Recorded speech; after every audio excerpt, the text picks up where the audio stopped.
Hi అందరికీ నమస్తే. ఈరోజు నేను మీకు మంచి సముద్రం పీతలు ఎగురి చేసి చూపిస్తాను. మా అబ్బాయి మన వైజాగ్ సైడ్ వెళ్ళాడు, తీసుకొచ్చాడు 2.5 కిలోలు తెచ్చాడు. వాటిని గిప్పలు తీసేస్తే 2 కిలోలు పక్కా వస్తుంది. వాటితో నీకు మంచి మసాలాలు వేసి పక్కా కొలతలతో మీరు ఎలా చేసుకోవచ్చో ఆ విధంగా నేను చక్కగా చేసి చూపిస్తాను. ఓకే, ఇంకా ఆలస్యం ఎందుకు, పీతల డిప్పల పగలగొట్టి తీసేసి శుభ్రంగా కడిగేసుకొని వంట మొదలు పెట్టేద్దాం. ఓకే, చూసారండి పీతలు మా అబ్బాయి చూసి మంచి సైజు ఏరుకుని తెచ్చాడు. వీటిని బ్లూ క్రాబ్స్ అంటారండి. ఏంటి బాబాయ్ బ్లూ కలర్ లేవనుకుంటున్నారా? ఇవి ఆడవండి. ఈ బ్లూ క్రాబ్స్లో 2 రకాలు ఉంటాయి. మగవాటికి మాత్రం ఫుల్ బ్లూ కలర్లో ఉంటాయి, ఆడవి మాత్రం ఈ కలర్లో ఉంటాయి అన్నమాట. ఓకే, ఇప్పుడు వీటిని డిప్పలో ఎలా తీస్తానో చూడండి. ఓకే, గల మోగుతున్నాయండి. పీతను ఇలా పట్టుకొని ఇక పక్క నుంచి చక్కగా ఇలా ఓపెన్ చేయాలి. ఇది డిప్ప తీయటం అన్నమాట. డిప్ప తీసేసి ఇందులో పడేసి, ఇవి మెయిన్ కాళ్ళు, పీతలో ఆహారం సంపాదించుకోవడానికి ఉపయోగపడే కాళ్ళు అన్నమాట. ఇవి మనకు ఉపయోగపడతాయి వంటకి. వీటిని కూడా తీసి ఇందులోనే వేసుకుందాము. తర్వాత ఈ కాళ్ళు చివర్లన్నీ ఇలా పీకేద్దాం. ఎందుకంటే పీతలు చాలా పెద్ద సైజు ఉన్నాయి కాబట్టి మనం చాలా జాగ్రత్తగా చేసుకోవాలన్నమాట. డిప్ప మాత్రం చక్కగా ఇలా చిన్న చిన్న కాళ్ళు తీసేసుకుని ఇందులో పడేసుకుని వేస్టేజ్ అంతా చక్కగా ఇదంతా ఇలా ఒలిసేయాలన్నమాట.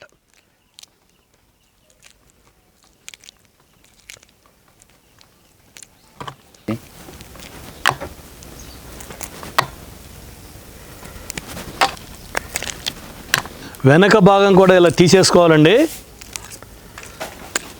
వెనక ముందు కాళ్ళు చక్కగా తీసుకున్న తర్వాత మనకు పనికిరాంది ఏమైనా ఉంటే తీసేసిన తర్వాత ఇలా ఉండాలన్నమాట పీత. ఇదిగోండి, ఈ పెద్ద కాళ్ళను కూడా ఇలా తెంపేసుకుని 4 ముక్కలుగా చేసుకుని పక్కన పెట్టేసుకోవాలి. ఓకే,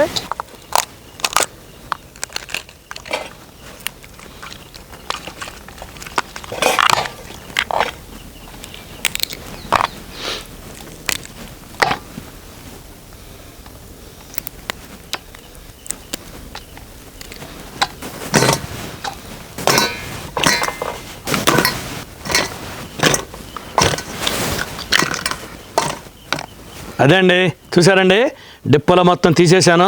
చూడండి వేస్టేజ్ ఎంత వచ్చిందో. 2 కిలోలు 800 గ్రాములు తెచ్చాడండి. నాకు తెలిసి ఇవి కేజీ పైనే పోయి ఉంటాయి.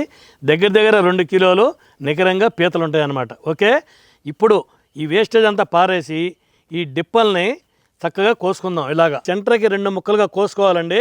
ఎలా కోయాలో నీకు చూపిస్తాను. కోసిన తర్వాతే దీన్ని క్లీన్ చేసుకోవాలి. ఓకే, ఇదిగోండి ఈ విధంగా సగానికి కోసి పెట్టుకోవాలండి. బాడీ వేరేగా కాళ్ళు వేరేగా కడుక్కుందామండి, లేకుంటే చేతుల్లో గుచ్చుకుంటాయండి. ముందుగానే కాళ్ళన్నీ కడిగి శుభ్రంగా పక్కన పెట్టేసుకుందామండి. ఇదిగోండి వీటిని నీళ్ళల్లో వేసుకుని మళ్ళీ ఇంకోసారి ఈ గలీజ్ అనేది ఏమీ లేకుండా బాగా కడిగి పక్కన పెట్టుకోండి.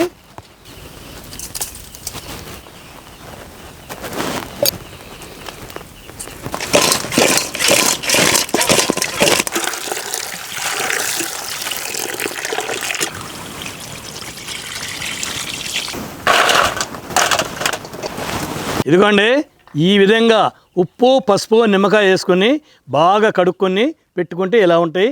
ఇలా కడుక్కొని మనం రెడీగా పెట్టుకోవాలి. ఓకే, ఇప్పుడు వీటిల్లో 1 చెంచా నూనె, 1/2 చెంచా ఉప్పు, 1 చెంచా కారం, అలాగే కొంచెం పసుపు, 4 చుక్కలు నిమ్మకాయ కూడా పిండి ఇలా మ్యారినేషన్ చేసి 1 అరగంట సేపు మూత పెట్టి పక్కన పెట్టాలి.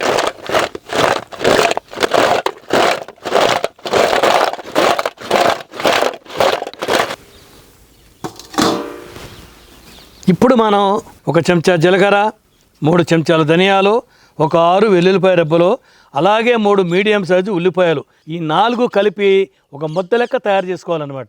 ఓకే, అలాగే 3 టమాటాలను కూడా పేస్ట్ వేసుకొని పక్కన పెట్టుకోవాలి. ఓకే, ఇదిగోండి మసాలా ముద్ద అలాగే టమాటా పేస్టు, ఈ 2 ఈ విధంగా రెడీగా పెట్టుకోవాలి. ఓకే, కడాయి పెట్టుకుని 3 చెంచాలు నూనె వేసుకుందామండి. నూనె వేడెక్కగానే 1 చెంచా మెంతులు వేసుకుందాం.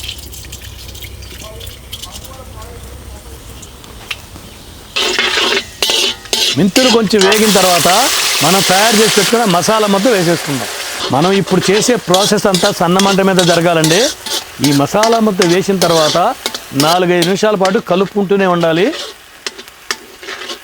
ఇది 4-5 నిమిషాలు వేగిన తర్వాత మంచి సువాసన వస్తుందండి. అప్పుడు మనం కోసి పెట్టుకున్న 5 పచ్చిమిరపకాయ ముక్కలు వేసుకుందాం. ఇది ఒక్క 2 నిమిషాల పాటు కలుపుకోవాలండి.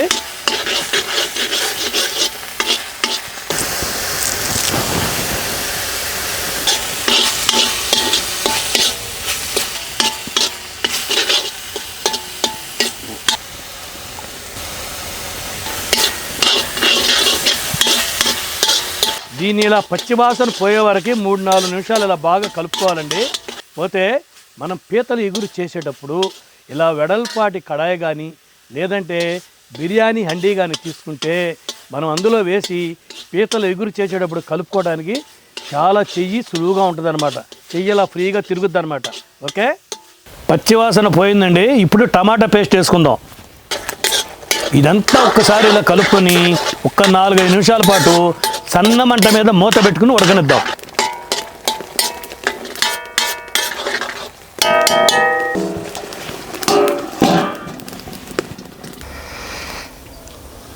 ఐదు నిమిషాలు అయిందండి, మూత తీద్దాం. ఇప్పుడు మనం పీతల్లో ఆల్రెడీ ఉప్పు వేసాం కాబట్టి ఇందులో సరిపడా చూసుకుని ఉప్పు వేసుకుందామండి. అలాగే ఒక చెంచాన్నర కారం కూడా వేసుకుందాం. ఇదంతా ఒక్క నిమిషం పాటు బాగా కలుపుకొని పీతలు వేసేసుకుందాం.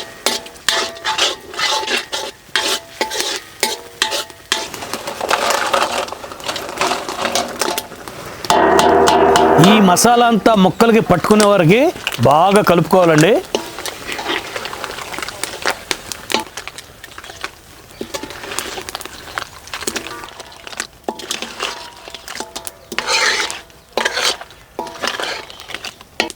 ఇలా అంతా ఒక్కసారి బాగా కలిపేసి ఒక 2-3 నిమిషాల పాటు అలాగే ఉంచాలండి. ఇప్పుడు 2 గ్లాసులు నీళ్లు పోసుకుందామండి. చూసారా, నేను ఈ మాత్రం గ్లాసుతో పోసుకుంటున్నాను.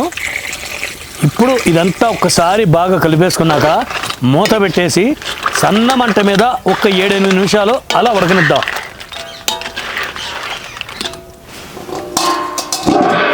ఈ 7-8 నిమిషాలు అయింది కదండి, మూత తీద్దాం. ఇప్పుడు ఒక చెంచా గరం మసాలా వేసుకుందామండి. ఇదంతా ఒక 2-3 నిమిషాల పాటు బాగా కలుపుకొని కిందకి దింపేసుకుందామండి.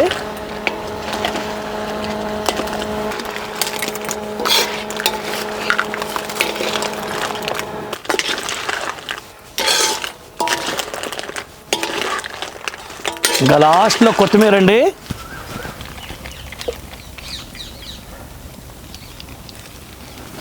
ఇంతేనండి, చాలా సింపుల్గా అంటే చాలా సింపుల్గా అయిపోద్ది. దీన్ని కటింగ్ క్లీనింగ్ లేట్ కానీ వండుకోవడం మాత్రం చాలా ఈజీ అండి. ఈ పీతల ఎగురు వాసన మాత్రం మామూలుగా లేదండి.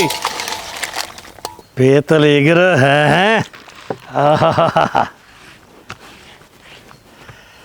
వాసన గుమ్మగుమ్మలాడుతుంది.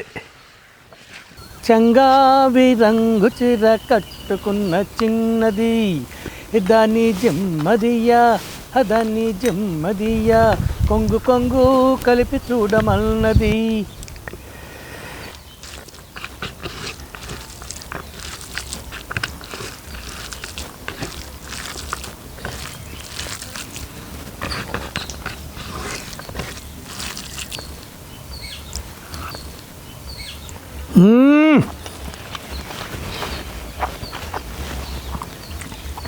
సూపర్, పీతల ఎగుర మజాకానా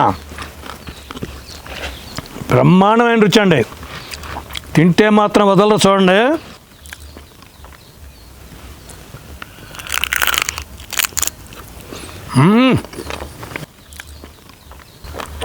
అబ్బాబాబాబా, ఏం రుచి అండి.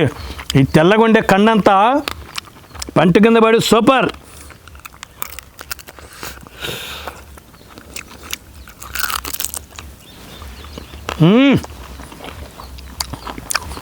చూడండి, ఇదిగో చూసారా,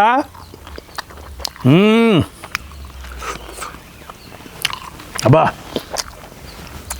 ఎంత రుచిగా ఉందండి. ఎప్పుడైనా ఇలా బొట్టనీళ్ళు గుచ్చేసి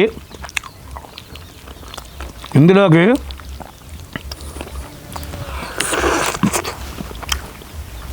నల్లి లాగుతాం చూసారా, అట్లా బొట్టనీరు గుచ్చి మొత్తం లాగేసి నోట్లో అని జుర్రాలన్నమాట.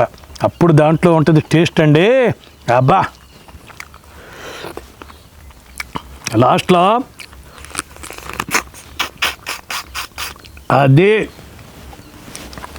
ఇలా తినాల పీతల కూర.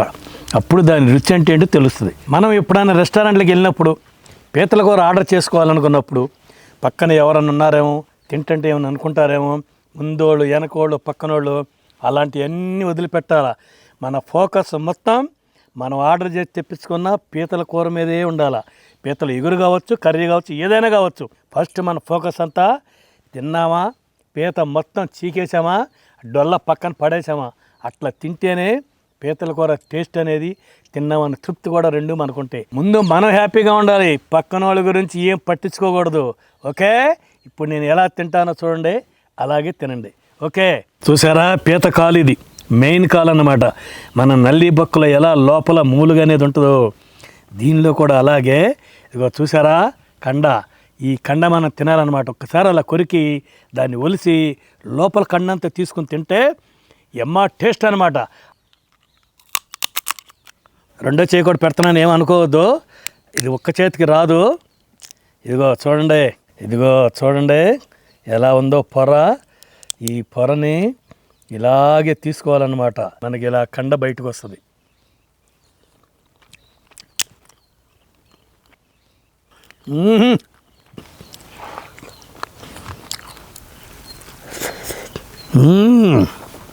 ఇక్కడే ఉందంత. అదిగో దీన్ని ఇలా తీసుకోవాలి, ఇలా పెట్టుకుందాము. చూసారా కండ ఎంత వచ్చిందో. దీన్ని ఇలా ముద్దలో పెట్టుకొని ఇలా అన్నం కప్పేసి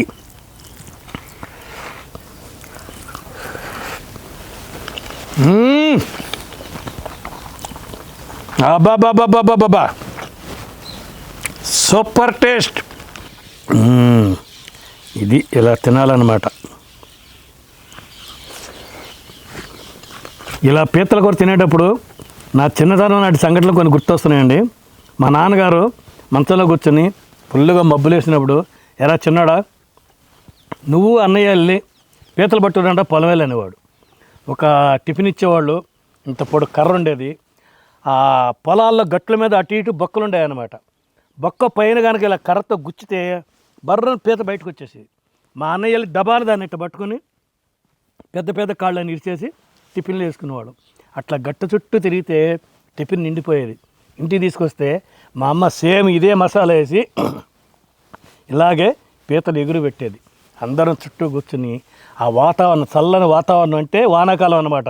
వరి పంటలన్నీ పెరిగే టైంలో ఇలా పీతలు తెచ్చుకొని మా అమ్మ ఇలా పీతలు ఎగురు చేసి అందరిని చుట్టూ కూర్చోబెట్టి పెట్టేదన్నమాట.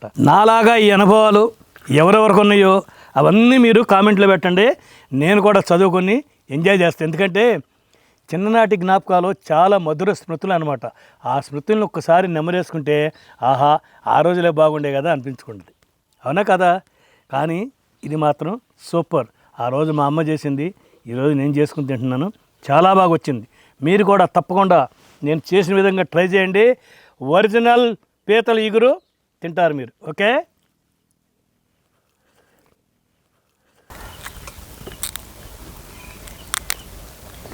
లాస్ట్ ముద్ద అండి. చూసారా కండ, ఈ ముద్ద అంతా కలుపుకొని తింటే ఉంటుందండి. అబ్బా జన్మ ధన్యమండి. ఇంతకంటే ఏం కావాలండి జీవితానికి. ఈ నా వీడియో కనుక మీకు నచ్చితే లైక్ చేయండి, షేర్ చేయండి. మరిన్ని మంచి వీడియోల కోసం సబ్స్క్రైబ్ చేయండి. ఓకే, మంచి వంటకంతో నెక్స్ట్ వీడియోలో కలుద్దాం. బాయ్. చెమటలు కారుతున్నాయండి ఈ వేడికి, ఈ మసాలాకు.